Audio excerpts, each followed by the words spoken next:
ain't one of these cookie cutters where you have to play it one way and one way only. Use your freedom. And I feel like that's his personality. You know, he wasn't stuck to the everyday mold. This is how you're supposed to be. This is how architects should design a golf course. I think he gives you that freedom when you're playing golf, and that was so unique and beautiful about it.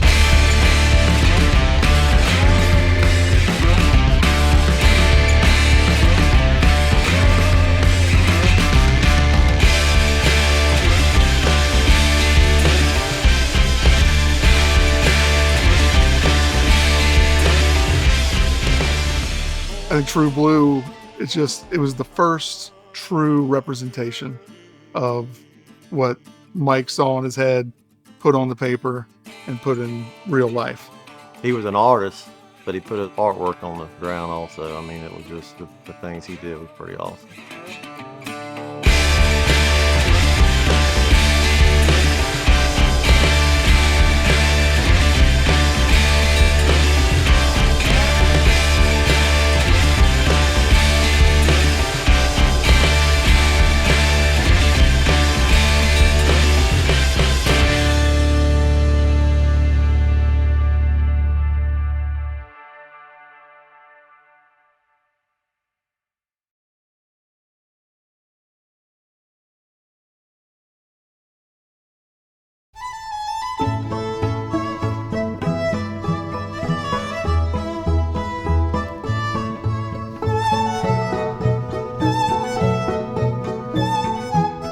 Pretty wild. I mean, he would go out and, like, Mike would just sketch a hole out. I mean, his drawings are crazy. I think he's a unique person because when he's designing courses, he don't take a cart. He rides around on a horse apparently the whole time.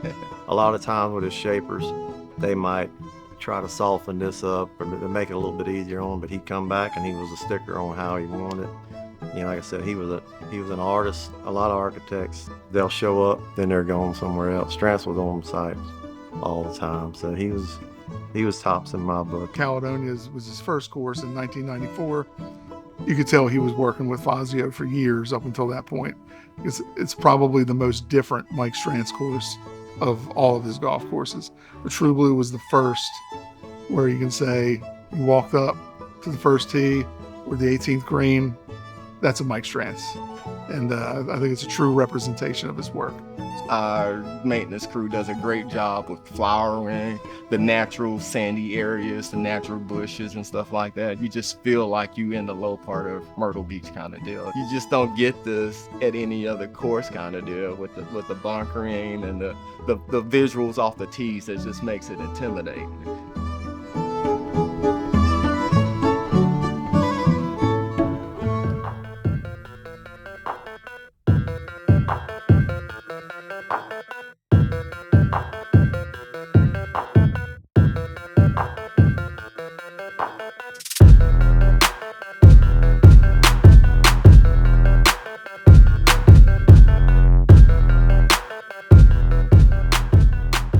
He was just trying to intimidate you a little bit, just because if you're uncomfortable just a little bit, you got the bunkers in your face, the water's on the side, and you got these huge greens, and you're just like, if I can just somehow just hit it straight, hit it on the green, I'm good to go. But at that last second, when you pull that trigger, once again, you got all these bunkers and water staring right at you. I'll say it's more like a die course where it's visually intimidating, but there's a ton of room out there, and you need to play it more than once. Yeah, big greens, big fairways. But when you miss the greens, it's tough. Yeah, it's tough. Tight lies around the greens. Bunkering is obviously strategic, and if your sand game is not on point, it could get ugly really quick, and it could be difficult to play out of if you're not used to it, because it is not a bunker at Augusta National by any means, and it's not supposed to be.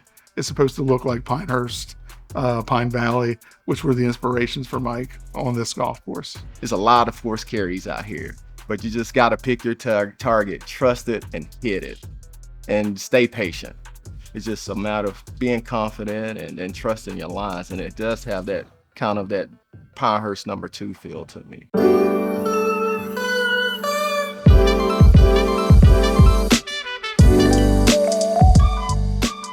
Depending on if you tee off on 1 or 10, it's 2 massive par 5s right out the gate. 1 is a lot more open than what 10 is. There's plenty of room to hit a second shot down there. But that green surround, it's a flat green, but if you miss it right or too far right, you're going to be in a bunker or be in a ditch full of water. 10, I say, is the same way. You can stand out there with a good drive and you got those cross bunkers staring at you in your face. Tons of room on the other side of the cross bunkers. But your thought is, well, I need to get my second shot over these bunkers. And a lot of people just dump them right into those bunkers, and it's a round killer because you're not getting to the green from there. Number 2 is another good one. You got a little flip wedge into that small green. A good iron shot out there and you got 110, 120 yards in, but that green can eat your lunch. I mean, you can miss it quick. The one that I would say that sticks out in my head the most is 8, because it's kind of an elevated green, and some of those false fronts and sides where if you get the pin placement close there and you try to get it close off the tee, you have a super awkward pitch shot. If you get a little too much heat on it, it's going to go all the way down the hill into the bunker, and then that bunker shot is zero fun. I can tell you that, because you're going up about 10 feet to try to get it up on the green and keep it there. The 18th hole is the left side of the fairway, is clearly the side of the fairway you want to be on going into this green. Water's over there, so you see everybody hit it right. It makes the hole about 40 yards longer, and it's a much more difficult angle to a middle or back pin placement. So all of these holes, even though they have large fairways, they're very strategic in that sense. The 14th hole, it says a large fairway's worth of teeing ground, so that hole can literally change completely in the same day if you move the tees 20 yards to the left or 30 yards back. It's really cool, kind of that amphitheater feel where it wraps around, and depending on the tee setup and the pin placement. Some of those spots get really narrow. It's kind of an hourglass turned sideways. So those middle pin placements, depending on the tee setup for that day, you could be hitting to an area front to back that's 10 yards deep. So if you hit it a little too good, or you're playing for the miss and you square it up, it's going to make a difficult shot to try to get that up and down. And even moving that pin left and right, depending on the tee you're playing, it could be just a different angle, or it could make the hole 20 yards longer. So, that's a real fun one to play. It's one of my favorite par 3s. He gives you some great opportunities to make birdies. Like number 9 here is probably like 520 from the tips, but you got this huge waste area that you can cut off, and you have like anywhere from 180 to 200 yards in, and it's just taking that risk. And if you're not comfortable, you can play it out to the left, lay it up, and you have like a wedge into a green that slopes back the front, usually the flags in the front. Easy 2-putt par, or if you make the putt, it's an easy birdie. You just have to stay patient here is what I recommend for everybody.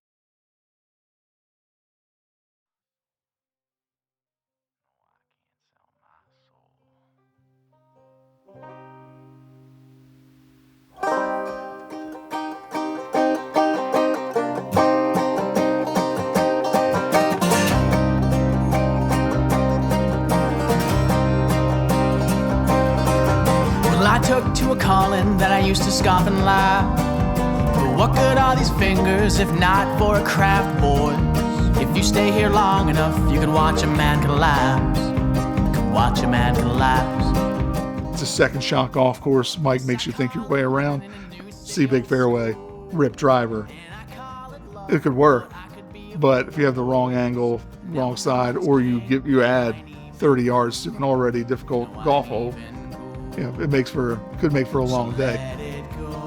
Don't get ahead of yourself. You're gonna hit it in the sand. There's a lot of sand out here, but if you take your time, play every hole like it's meant to be designed, you have a successful day for sure. It's like a puzzle almost, and you're just trying to put it together while you're playing out there. It's just so many different ways to chip away at this golf courses. There's buildings over here and buildings over there. If we really went to heaven just to get through hell, then we did it for the stories we could tell. You really have to think about what you're doing. The more you're out there, the more you really enjoy his artistic ability and taking it from the canvas and putting it on a golf course. you see that, and I've seen it eat a lot of people's lunch.